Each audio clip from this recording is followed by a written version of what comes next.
meus queridos irmãos e irmãs, que alegria estarmos mais uma vez num episódio do nosso Pastoreando, e hoje nós temos a alegria muito grande de ter o nosso pastor diocesano, nosso bispo, Dom Pedro, que está aqui conosco.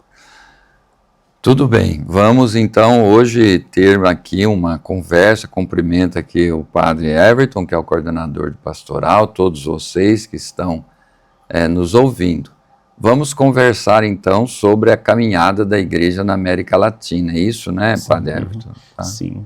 Hoje nós queremos conversar um pouquinho sobre isso. Às vezes você já ouviu muito algumas siglas, né? CNBB, CELAM, Sínodo, né? São termos que a gente ouve bastante por aí, mas nem sempre a gente tem clareza do que significa cada uma dessas coisas, e mesmo esses organismos que nos ajudam a ser uma igreja de participação, de comunhão, como pede o Vaticano II, né? A gente ouve muito falar do Concílio Vaticano II, Esses dias nós conversamos aqui já no Pastoreando sobre as notas da igreja, vimos que é uma igreja apostólica, todos esses elementos vão puxando e vão organizando mecanismos para que essa participação aconteça, né? Então é um pouquinho sobre isso que a gente vai conversar hoje, falar do CELAM, falar da importância da caminhada da igreja na América Latina, aqui no Brasil, né? Da CNBB, né? Às vezes a gente tem algumas polêmicas, o que é a CNBB, o que significa isso, né?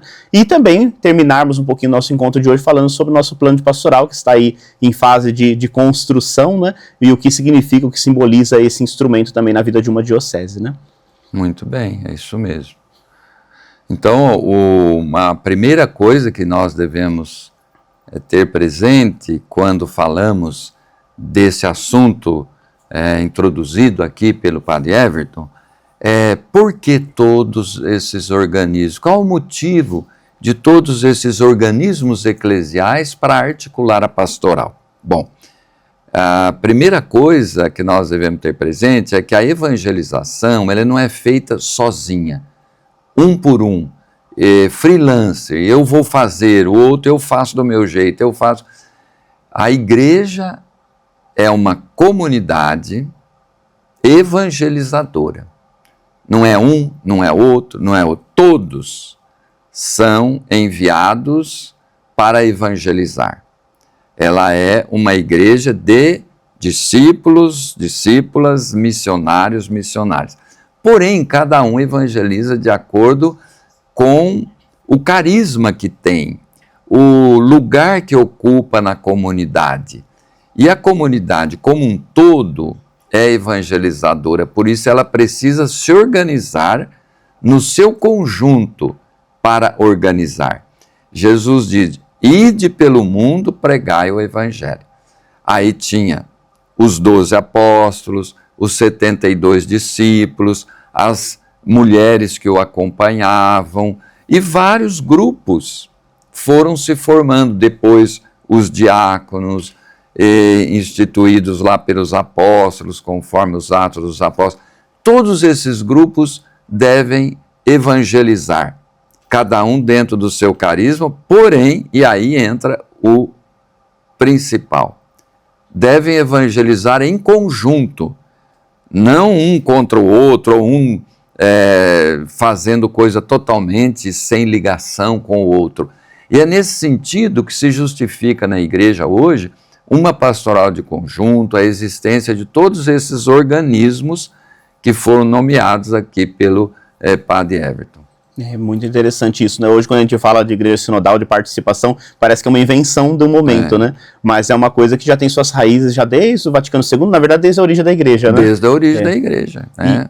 A igreja surge como comunidade de fé, de esperança e caridade, uma comunidade que deve evangelizar, né? A evangelização é o objetivo principal da igreja. Jesus veio, pregou o reino de Deus, Jesus deixou a igreja para difundir, né, o reino de Deus, trabalhar pelo reino de Deus, de forma que nós podemos dizer que a igreja é serva do reino de Deus. O reino de Deus não é um local, é um modo de vida segundo o Evangelho, né? E esse trabalho da igreja em favor do reino, ele tem que ser articulado. Por isso, a última oração de Jesus, antes de sua morte, na última ceia, foi pedindo ao Pai a unidade. Que todos, ó Pai, sejam um como nós somos um. unidade para poder dar testemunho e levar a boa nova. Uma igreja desunida, por si só, ela já não tem moral para evangelizar. Ela não tem condições de ser evangelizadora. E a união, ela exige esses organismos, né? Um conselho de pastoral, um sínodo, um concílio. Tudo isto são organismos que visa não só planejar, a gente às vezes acha que esse é o objetivo principal, mas manter a igreja unida e obter um consenso para o trabalho principal, que é a evangelização e o modo de vida interno da igreja que favoreça a unidade em vista da evangelização, né? Então, nesse sentido, assim, o elemento que mais une seria o concílio, né, que junta diversas forças, né? Então, o concílio é uma expressão já consagrada na eclesiologia da igreja, né? E nós vemos que já desde o início da igreja nós temos concílios, né? Certo. Hoje se fala da sinodalidade, né?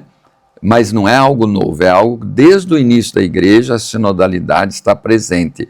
Nós vemos lá nos Atos dos Apóstolos surgiu uma questão muito séria.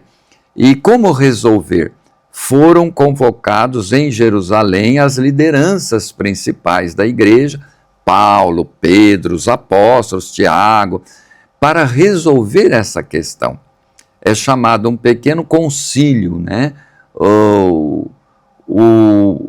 que favorece caminhar junto.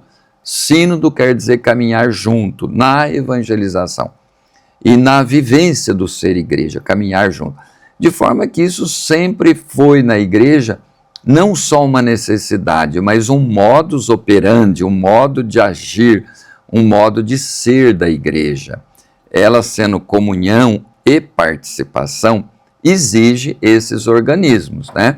Então nós temos na vida comunitária, lá na sua comunidade, o conselho da comunidade, nós temos nas paróquias o conselho de pastoral, o conselho de administração, na diocese a mesma coisa, conselho de pastoral, a coordenação de pastoral, para trabalhar com todos os organismos que visam, têm como objetivo a pastoral, o testemunho de vida cristã, a ação evangelizadora, a ação caritativa.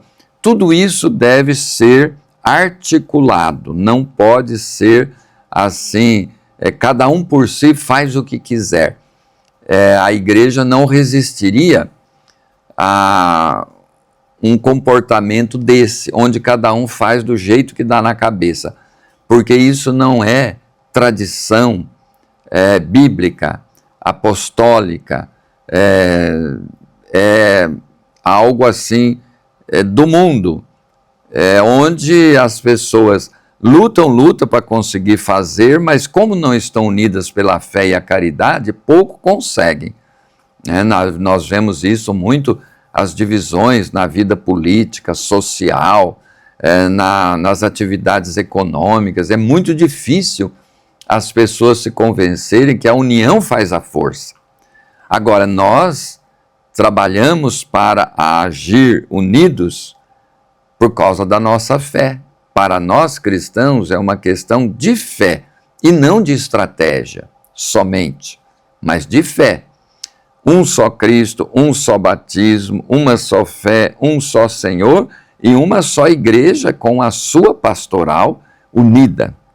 Então aí tem sentido o concílio ecumênico. É uma reunião de toda a igreja, através dos seus bispos, né, assessorados por todos os organismos eclesiais, inclusive os teólogos, para pensar a igreja no seu aspecto de união, de adaptação do modo de levar o evangelho. O concílio nunca é renovar o conteúdo da fé no sentido de introduzir novidades, mas é renovar o modo de compreender, o modo de viver a fé, porque a história muda, a sociedade muda, a compreensão das coisas mudam. Nós vemos, por exemplo, na época do Concílio Vaticano II, não existiam computadores, foi tudo feito com máquina de escrever e tal. Hoje, nesse último sínodo do qual eu pude participar, tudo com computadores. Então isso mostra uma mudança na sociedade, na realidade que nos envolve. Então a mesma mensagem do Evangelho, ela deve ser traduzida de uma forma que a sociedade compreenda. Na época do Concílio Vaticano II, tudo era em latim. Hoje, quem compreende latim é uma minoria muito que estuda ainda, não é uma língua falada mais no mundo, de forma que teve necessidade de mudar, né, de tirar aquelas leis canônicas que proibia fazer na igreja, usar na igreja uma outra língua.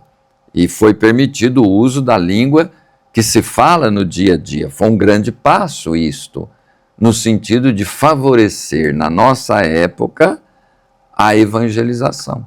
Então o concílio tem essa finalidade maior.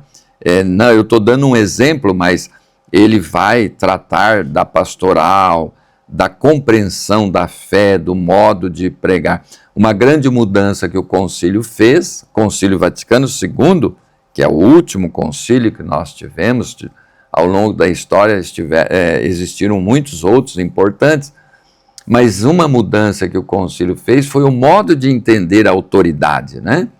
A autoridade não é domínio, poder, mas é serviço, o ministério. Também o modo de compreender a igreja, né? A igreja não é uma sociedade perfeita, né? Sem igual, né? De desiguais, mas ela é uma comunhão em Cristo, né? É muito bonito, é a mesma igreja, que não deixa de ser uma sociedade, porque ela tem que ter organização. Mas, mais do que uma organização, ela é uma comunhão. Olha que bonito, né? Então, isso tudo é fruto da reflexão do concílio para atualizar a mensagem, a pastoral, a própria compreensão do Evangelho. E isso entra muito na dimensão da universalidade da igreja, né? Essa igreja que ela é universal, ela não apaga as coisas particulares, né? Mas ela faz comunhão com aquilo que é particular, com aquilo que é diferente. Aí é nesse sentido que a gente percebe, né? Sobretudo depois do Vaticano II, vai fortalecendo muitas estruturas regionais, né? Então, e aí a gente tem o Conselho Latino-Americano, temos as conferências, né? Porque o Vaticano II incentiva um pouco isso, para que a gente possa compreender que a universalidade não é apagar o que é diferente, o que é diverso, mas é valorizar também as coisas mais regionais. Seria mais ou menos nessa lógica, né? Muito bem lembrado, Padre Everton, porque a unidade na pastoral e na própria igreja, ela não é uniformidade. As pessoas, quando falam em unidade, pensam em uniformidade. Uniformidade é diferente de unidade. Uniformidade é você pôr um uniforme, todo mundo vestido do mesmo jeito, fazendo a mesma coisa, na mesma hora. Não. Isso não é próprio do Espírito Santo. O Espírito Santo é diversidade. Portanto, a unidade dentro da igreja, ela deve ser vivida na diversidade. Diversidade de dons, diversidade de carisma, mas tudo unido. Tanto é assim, veja bem, desde o início a igreja percebeu isso. Nós temos 4 evangelhos. Não temos um evangelho, 4. Os 4 se harmonizam, mas cada um foi escrito de um modo.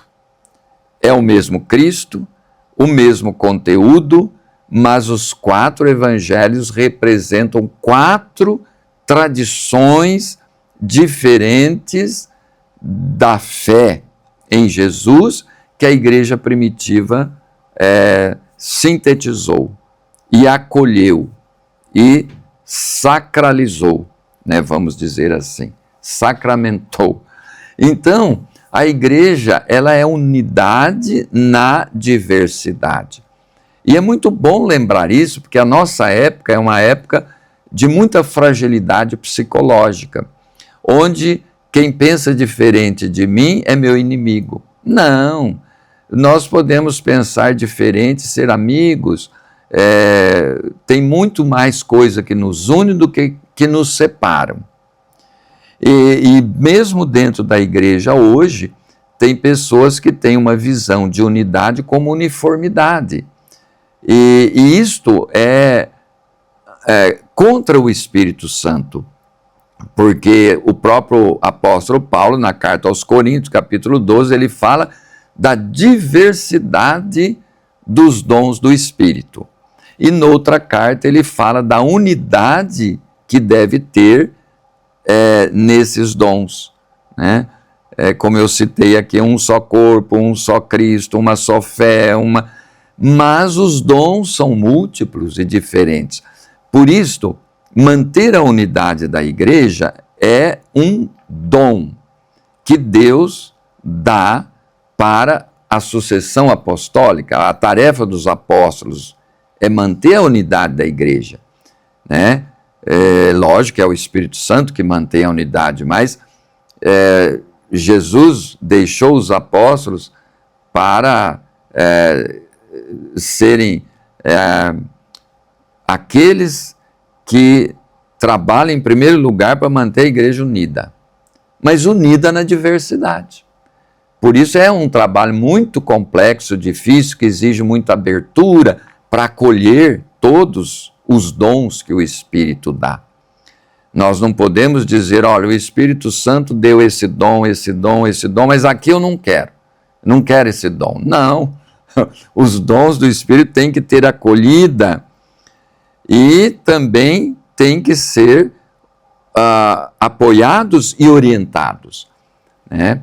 De repente, o mesmo dom que o Espírito dá, ele vai ser vivido de um jeito numa conjuntura social e de outro jeito noutra conjuntura.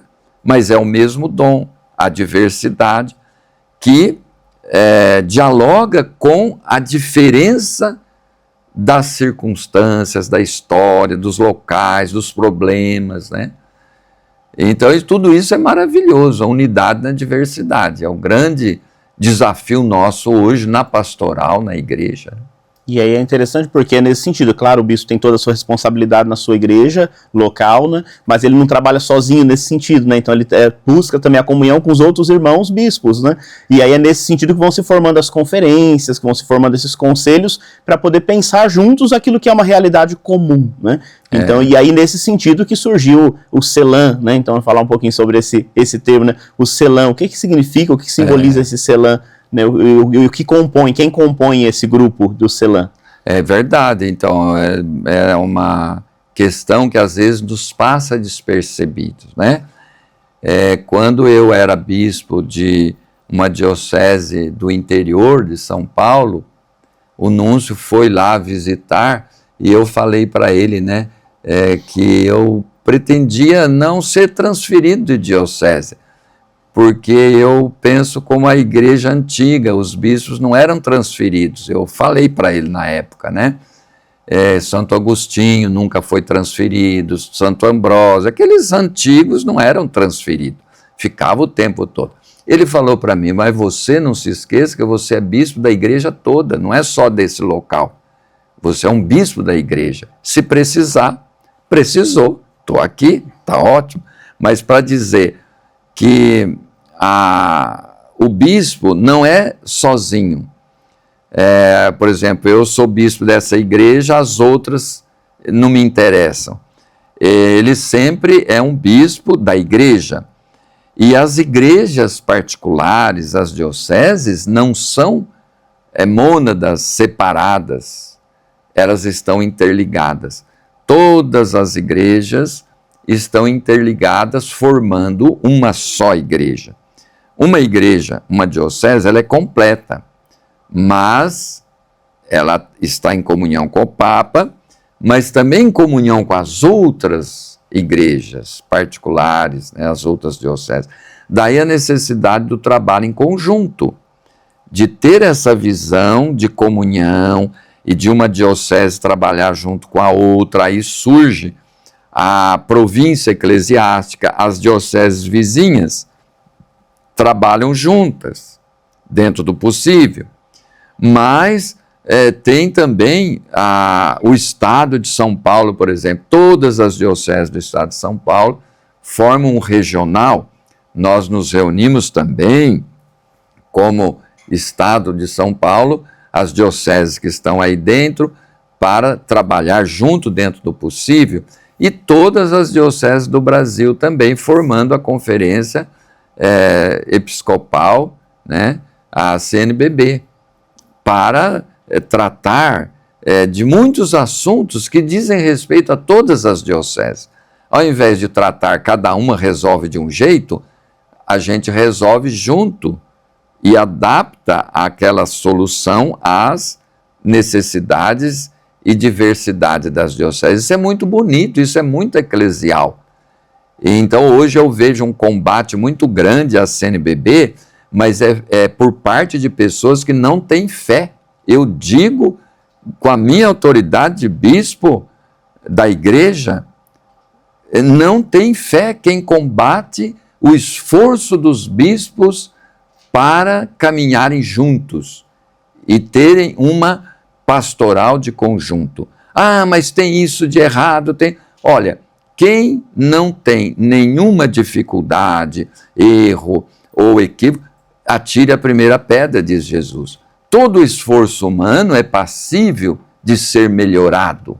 Não é perfeito, não é consumado. Assim também os organismos de igreja, desde o concílio, sínodo, todos são realidades permeadas pelo divino, mas também são humanas. E os homens não são perfeitos, o ser humano. Portanto, nós devemos incentivar, e se tiver que fazer crítica, porque não é proibido, que seja construtiva, que seja uma crítica para melhorar e não uma crítica para destruir, como faz Satanás, né? E os espíritos malignos que querem destruir a obra de Deus. Então nós devemos fazer crítica, sim, mais positivas, colaborativas, que ajudem na caminhada. Então esses organismos eclesiais, eles são necessários. O concílio, né? Nós estamos comemorando o aniversário do Concílio de Nicéia, que foi tão importante para definir a divindade de Cristo, e dele surge o credo chamado, né, apostólico, que nós rezamos nas missas e que é uma síntese da fé da igreja. Maravilha! E isso é um grande legado do concílio para a igreja de todos os tempos. É Calcedônia que definiu a Cristo na sua natureza humano-divina, Deus e homem verdadeiro, uma só pessoa, né, duas naturezas e uma só pessoa. Que coisa maravilhosa! Concílio de Calcedônia. E assim por diante. Ah, mas o Concílio de Calcedônia, o Concílio de Nicéia foi perfeito? Não, teve dificuldade. O Concílio de Nicéia foi convocado pelo imperador, nem foi pelo Papa. Quer dizer, então é uma coisa da época, e para nós é estranho, mas foi assim que Deus agiu, para que brilhasse a fé verdadeira. Portanto, eu acho que devemos crescer na fé para compreender a caminhada da igreja, os organismos eclesiais, com todas as dificuldades que tem, até insuficiências, mas é o Espírito Santo agindo através das pessoas humanas. E como o Padre Hérvito diz, os bispos também não agem sozinhos. Nós temos um exército de padres maravilhosos que ajudam, que são colaboradores do ministério apostólico, diáconos, leigos. Nós temos, eu escrevi uma carta pastoral aqui para a nossa igreja, permita, né, mostrar aqui, de Santo André, por ocasião desta articulação e do 9º plano de pastoral, e também dos 10 anos que eu sou bispo aqui. E revendo a caminhada, eu cada vez me admiro mais de ver o tanto de leigos e leigas que abraçam a evangelização, que se dedicam. Fui antes de ontem numa reunião, 7h30, 19h30, quer dizer, lá na represa, nossa paróquia Nossa Senhora de Guadalupe, uma reunião da forania, né? Que a nossa diocese tem 10 foranias que se articulam pastoralmente. Aquele frio tremendo, e os leigos estavam lá, os padres, para planejar a pastoral. Eu acho isso maravilhoso, que é fruto do concílio, que coloca também os leigos com a sua responsabilidade batismal para serem evangelizadores e missionários, né? Isso é muito interessante, né, Dom Pedro? Porque, de fato, hoje uma onda de ataque à CNBB, né? E o senhor, né, como bispo, mas já desde antes de bispo, o senhor já colaborava na CNBB, né, nas comissões, nos trabalhos, porque é uma luta muito grande. O Brasil é muito grande, muito diverso, né? E se a gente não tomar cuidado, realmente, cada diocese pode virar uma ilha, né? E aí a gente não consegue manter uma unidade também nacional em torno do evangelho, né? E é interessante, só fazendo um parênteses, o senhor trabalhou muito tempo numa das comissões lá na CNBB, né? E é justamente isso, era a comissão da doutrina, né? O senhor também foi muito tempo professor de eclesiologia, né? Se eu pudesse falar um pouquinho também dessa experiência de trabalhar isso com os alunos, né? E, sobretudo, trazendo as conferências, né? O Puebla, Medellín, o senhor deu aula há muito tempo sobre esses temas também, não foi isso? Foi. Eu dei aula há 25 anos, a pedido dos bispos, de eclesiologia, né? Fiz o doutorado para poder ter o título e dei aula na Universidade Católica de Campinas, 25 anos, e foi uma experiência maravilhosa. Aprendi muito, e muitos alunos, né, de toda aquela área, daquelas dioceses da província e de outros lugares, tive a oportunidade de dar muita palestra. O que eu penso hoje, né, lembrando esse tempo, é que a eclesiologia é uma disciplina difícil de lecionar, porque todo mundo acha que entende de igreja e enfia o bico, dá palpite. E há também um sentimento muito grande anticomunitário no mundo hoje. E como a igreja é comunidade de fé, há um sentimento anti-eclesial. Parece que é desatualizado falar de comunidade, de comunhão, de uma igreja comunhão. Parece que a tônica que faz sucesso é meter o pau na igreja. Então, se você fala mal da igreja, você tem sucesso. E se você mostra a beleza que é ser igreja, você já é conservador. Eu noto isso. Quer dizer, você tem que sempre falar mal da igreja para ser tido como um teólogo avançado. E eu acho isso uma cafonice, uma ignorância abissal, porque você está dentro da igreja. Eu lembro uma vez que eu falei numa aula, citando um santo padre da igreja, dizendo: a igreja é nossa mãe. Um aluno se revoltou, ele se levantou e começou a xingar. Eu pensei na hora, eu não criei conflito, nunca tive conflito com aluno. Eu pensei, ele tem conflito com a mãe dele, porque a pessoa, ela projeta os seus conflitos. Então, quem tem conflito com o pai, ele projeta na autoridade. Quem tem conflito com a mãe, projeta, por exemplo, na igreja, que é uma instituição, vamos dizer, materna, que acolhe a todos, é no seio dela que você nasce para a fé, aquela coisa toda. Então eu fiquei quieto e tal, mas depois eu conversei e tal. Então eu vejo isto. Hoje há uma época anti-eclesial, tanto é que existem muitos cristãos sem igreja. Eu gosto de Cristo, mas não da igreja. Cristo sim, igreja não. Mas quem entra por esse caminho, Cristo sim, igreja não, vai chegar num outro patamar, né?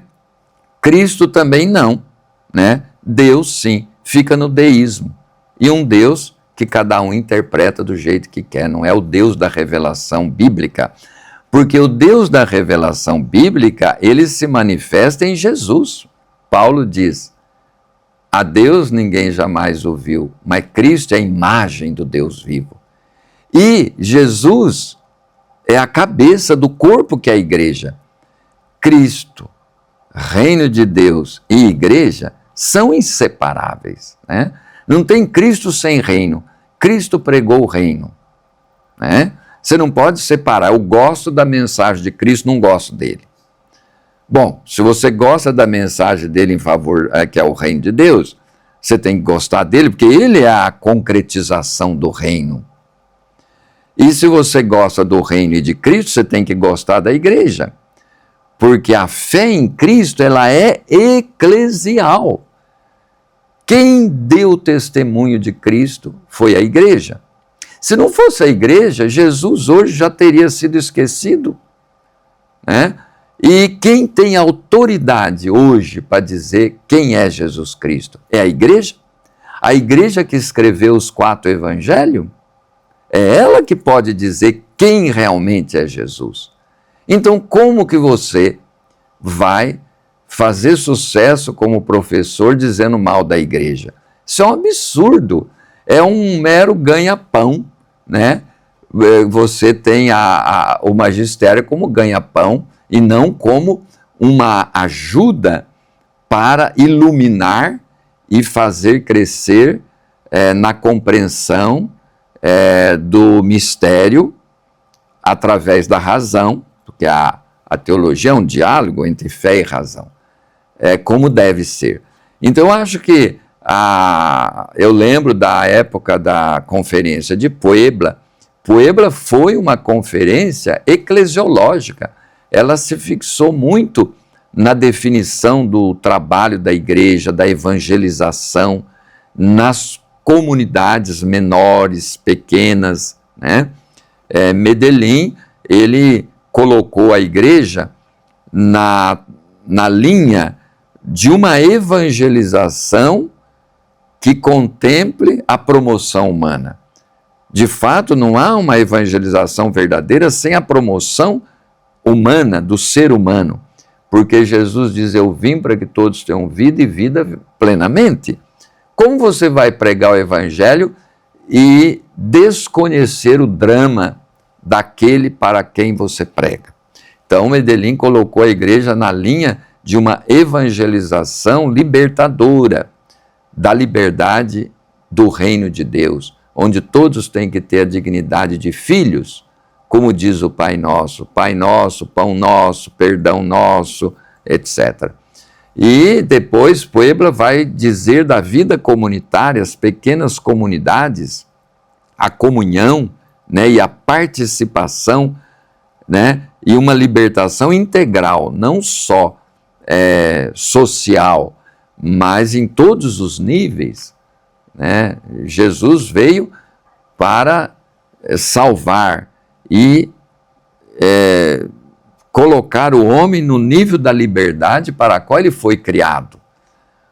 Quando diz a Bíblia que o ser humano foi criado semelhante a Deus, né, imagem e semelhança de Deus, o que quer dizer isso? Às vezes as pessoas não perguntam.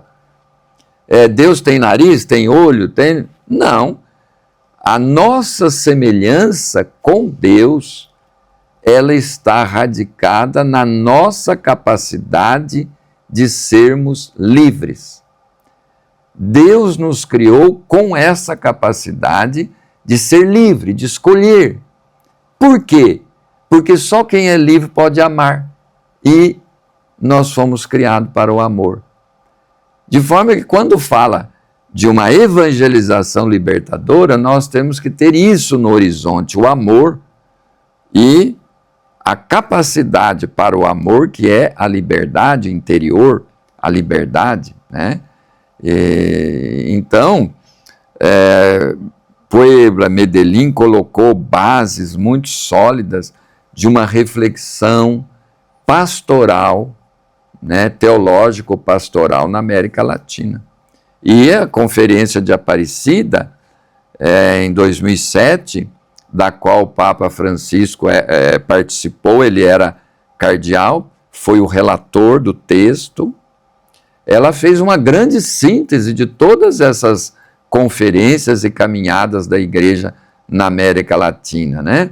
O encontro com Jesus que nos faz discípulos missionários. Maravilhoso. O documento de Aparecida é uma grande síntese pastoral teológica da caminhada, da reflexão, da vivência da igreja na América Latina e que não foi superado ainda, no meu entender.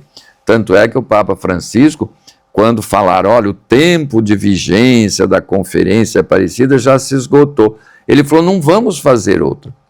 Vamos rever essa caminhada que ainda é muito rica e tem muito a dar, né? E agora temos o Sínodo dos Bispos, que deixou também para nós pontos de reflexões muito importantes que nós devemos trabalhar, estamos tentando, né? O Padre Everton é o coordenador de pastoral da nossa diocese, né, vigário episcopal para esta coordenação de pastoral, e nós tentamos, né, fazer o possível para que a nossa igreja de Santo André caminhe no dinamismo do Espírito. Não é moda, saiu isso, vamos fazer, aquilo, vamos fazer. Não, é o dinamismo do Espírito Santo. Nós temos que ouvir o que o Espírito diz às igrejas. E o que o Espírito diz à igreja? Ele diz através da comunidade reunida. Estaremos aqui reunidos como estavam em Jerusalém, pois só quando vivemos unidos é que o Espírito Santo vem. Isso é válido na pastoral também.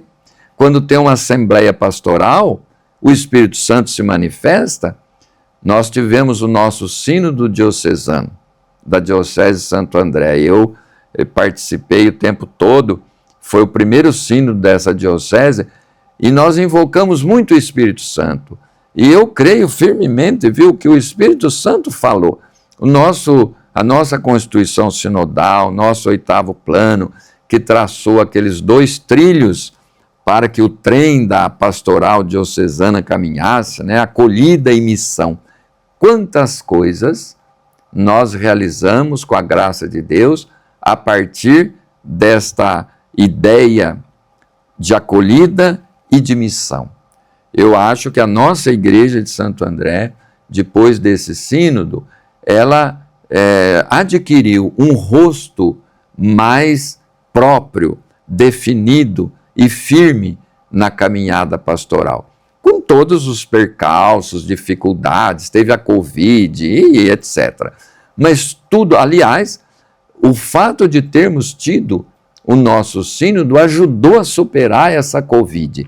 Porque mesmo no tempo da Covid, onde tudo estava parado, a nossa pastoral não parou, não é verdade? Eu admirei isso, que mesmo através dos mecanismos possíveis na época, online, etc., as coisas continuaram, e foi muito bonito isso, fruto do Espírito Santo, né? É uma beleza, o nosso povo aqui no ABC é muito participativo, né? Muito participativo. E é nessa dinâmica que a gente está agora elaborando aí nessa fase de escutas, de assembleias, né? Elaborando o 9º plano de pastoral, né? Para darmos mais um passo, né? Então é sempre essa continuidade, né? Darmos mais um passo, vermos agora nesses últimos anos o que foi surgindo e que precisa de uma resposta, a gente precisa dar uma resposta para algumas demandas, né? E aí nesse sentido, eu tenho certeza que quem está em casa já participou um pouquinho, né? Tivemos toda a fase paroquial no primeiro semestre e vamos continuar bem firmes, né? Para que até o final do ano a gente consiga elencar novas prioridades para a evangelização e assim poder surgir, né, para o início do ano que vem o 9º plano diocesano de pastoral, né?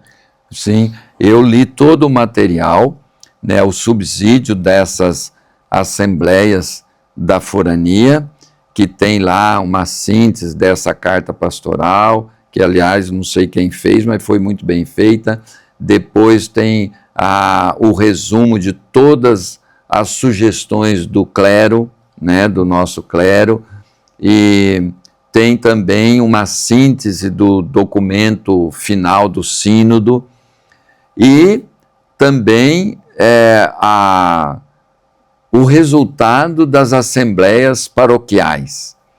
E impressionante que eu notei uma grande convergência para alguns pontos, e isso mostra para nós a ação do Espírito Santo, o fruto do trabalho, o empenho de todas as pessoas envolvidas, tanto os padres, os diáconos, leigos, leigas, que se esforçam.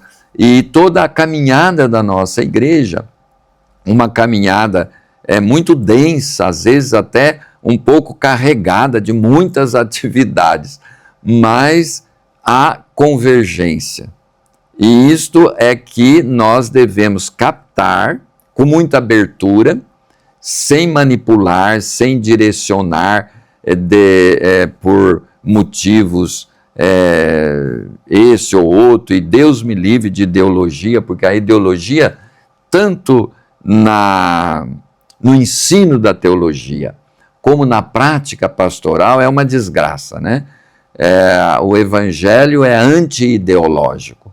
O evangelho é uma questão de fé, de articulação. Temos que ter estratégia, mas nunca nos aprisionar em ideologias, de grupos este, grupo aquele, não.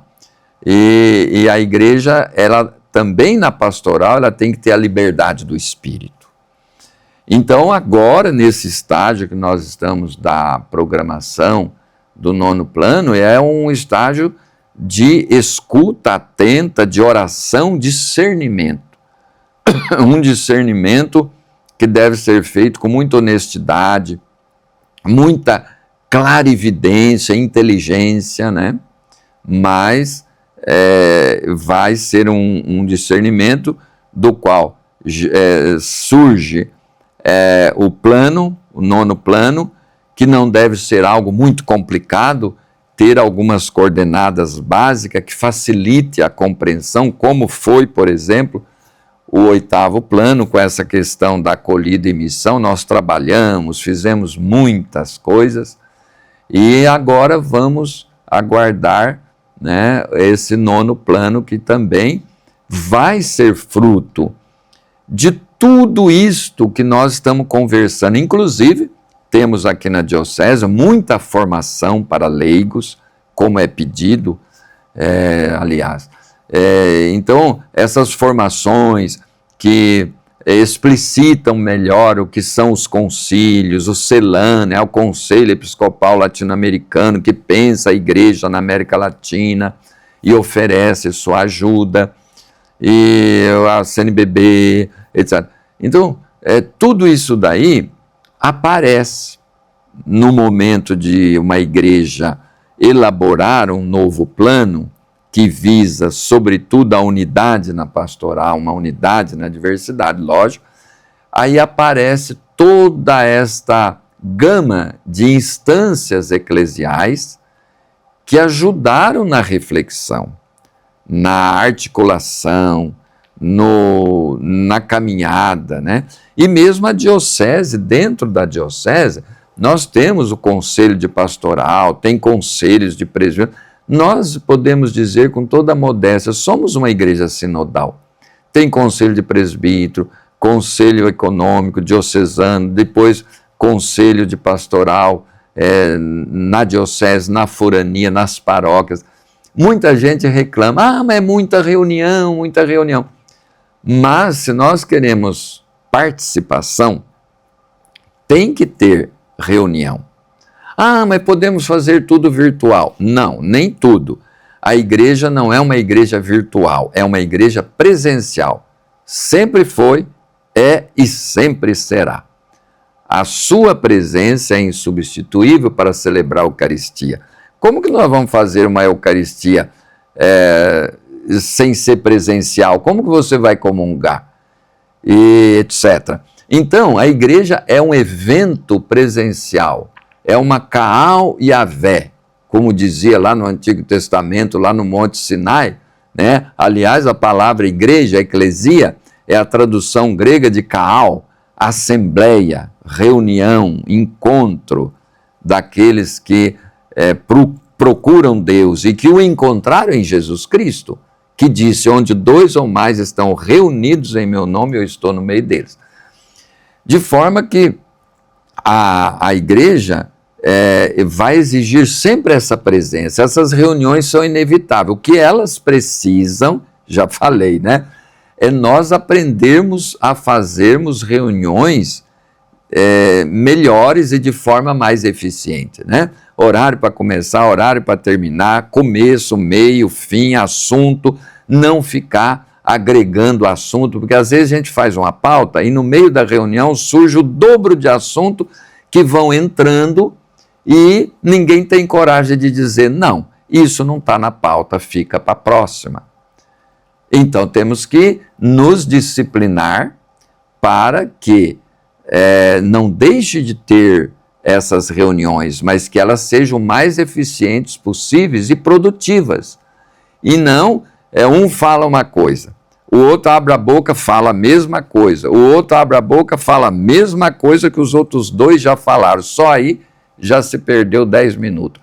Então, se já falou, tenha humildade de dizer, eu concordo com ele, faço minhas palavras do fulano, da fulana. Isso daí ajuda, são coisas pequenas, mas eu acho que a nossa igreja está nesse ponto, e não só na nossa diocese, nas outras também, porque eu dou palestra aqui, acolá, a gente ouve, temos que ter mais capacidade de articular uma reunião com mais eficiência, para o bem do evangelho, da pastoral, da pregação e tudo mais.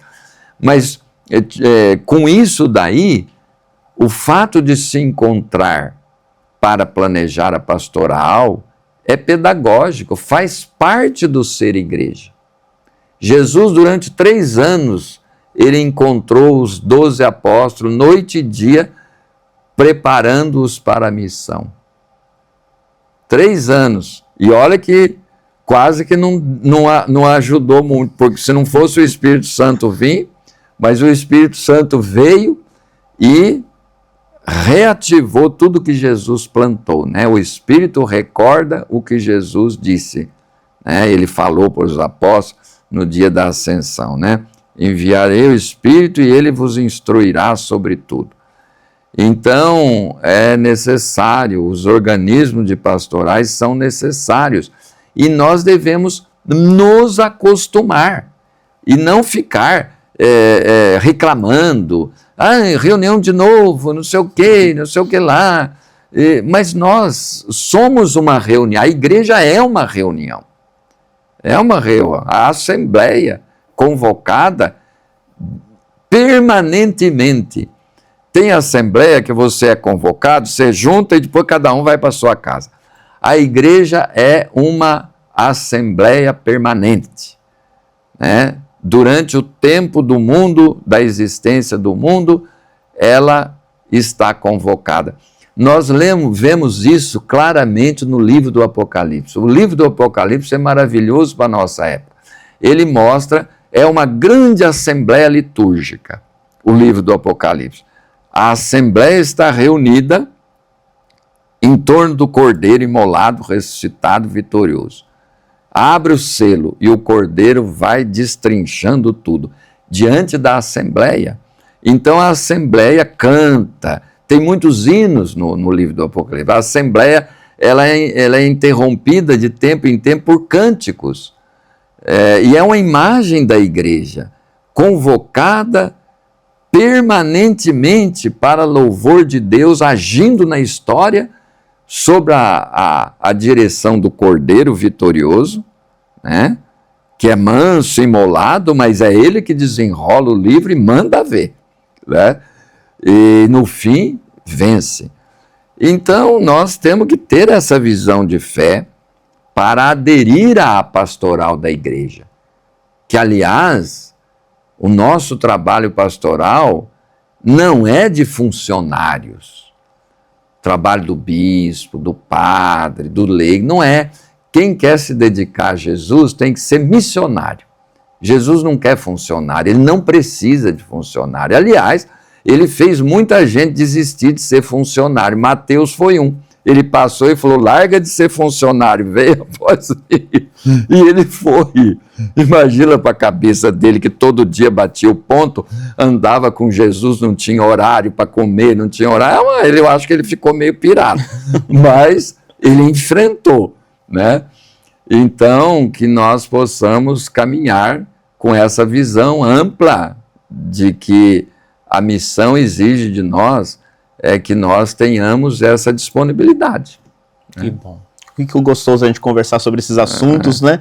Iluminar um pouco aí o nosso povo também desse processo que nós estamos vivenciando agora e pedir que continue rezando pelo nosso nono plano, né? Para que tudo possa correr conforme a vontade de Deus, a força mesmo do Espírito Santo.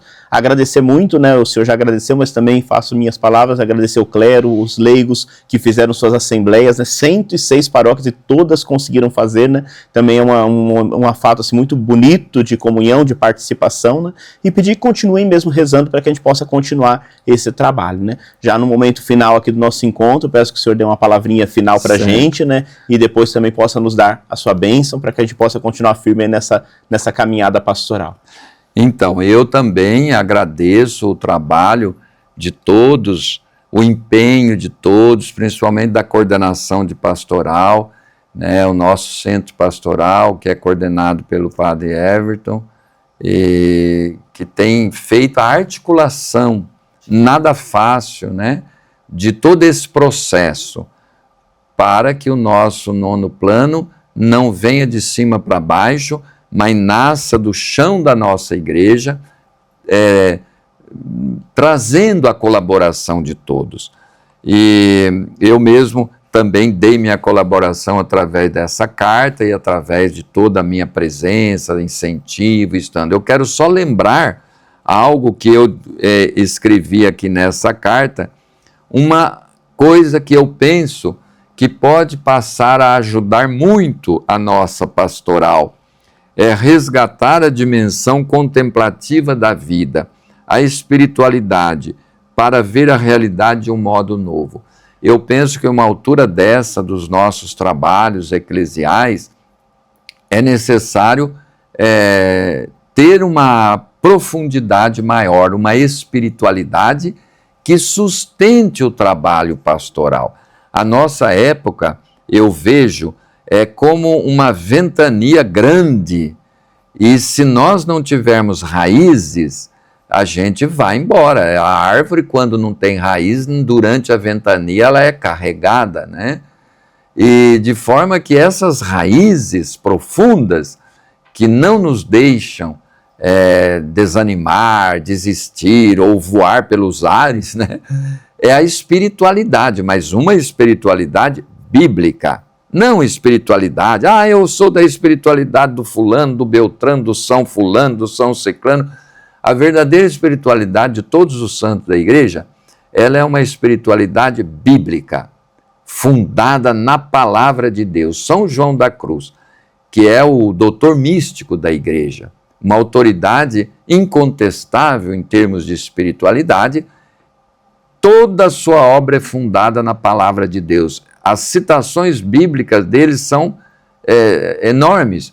E numa época em que a palavra de Deus não era difundida, porque era proibido ter a Bíblia, era só em latim e a imprensa ainda não estava inventada ainda, era tudo copiado à mão, mas ele pautou todas as suas obras de espiritualidade na palavra dele. Então a espiritualidade tem que ser bíblica, porque só assim ela será libertadora e nos dará olhos para vermos a realidade e agir para transformá-la a partir do Evangelho. Então, eu penso que essa questão da espiritualidade na pastoral vai ajudar. E, aliás, é isso que foi a intuição do Papa Francisco quando, na articulação do sínodo, ele colocou aquela questão da oração. a gente falava e parava para rezar, né? O tempo todo do sínodo teve essa dimensão espiritual, contemplativa, orante, né? Que sustentou todo o sínodo, né? Foi muito bonito. Então, deixo essa palavra e que todos possam permanecer firmes e não desanimando e perseverando. Acho que uma palavra muito importante para nós na pastoral hoje é a perseverança. Quem perseverar até o fim, não basta perseverar até a metade, até o fim, será salvo, né? O que quer dizer, se realizará como cristão, como ser humano, diante de Deus e da história. Muito bem, agradeço muito a presença do senhor aqui conosco, né? E peço então que o senhor conclua o nosso encontro aqui com a bênção para todos nós. Agradeço o convite e abençoo a todos de coração. O Senhor esteja convosco. Ele está no meio de nós. Abençoe-vos o Deus Todo-Poderoso, Pai, Filho, Espírito Santo. Amém. Fiquemos em paz, né? E que o Senhor nos acompanhe. Graças a Deus. Muito obrigado. Até a semana que vem, mais um episódio do nosso Pastoreando.